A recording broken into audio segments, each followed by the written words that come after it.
সংস্কার কমিশনের কোনো প্রস্তাবনা সুষ্ঠু নির্বাচনের অন্তরায় হলে বিএনপি বাধা দেবে বলে জানিয়েছেন দলটির স্থায়ী কমিটির সদস্য নজরুল ইসলাম খান।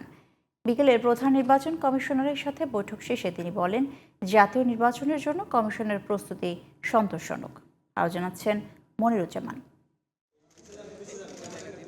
রোববার বিকেলে স্থায়ী কমিটির সদস্য নজরুল ইসলাম খানের নেতৃত্বে নির্বাচন কমিশনে যায় বিএনপির ৩ সদস্যের প্রতিনিধি দল। নতুন নির্বাচন কমিশন গঠনের পর প্রধান নির্বাচন কমিশনারের সঙ্গে বিএনপি নেতাদের এটি প্রথম সাক্ষাৎ। প্রায় ঘণ্টাব্যাপী বৈঠক শেষে নজরুল ইসলাম খান সাংবাদিকদের জানান, জাতীয় নির্বাচনের জন্য কমিশনের প্রস্তুতি কতটুকু সেটিই ছিল আলোচনার মূল বিষয়বস্তু। মে মাসের মধ্যে কমিশন পুরো প্রস্তুতি শেষ করতে পারবে বলে আশা তার।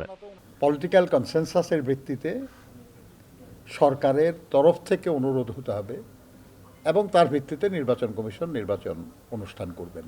যদি পূর্ণ প্রস্তুতি তাদের থাকে তাহলে প্রাসঙ্গিক আরও কোনো প্রবলেম থাকলে সেটা দূর করে খুব দ্রুতই জাতীয় নির্বাচন অনুষ্ঠান সম্ভব। সুষ্ঠু নির্বাচনের জন্য সংস্কার প্রয়োজন উল্লেখ করে স্থায়ী কমিটির এ সদস্য বলেন, কোনো সংস্কার প্রস্তাব সুষ্ঠু নির্বাচনের অন্তরায় হলে বিএনপি মানবে না।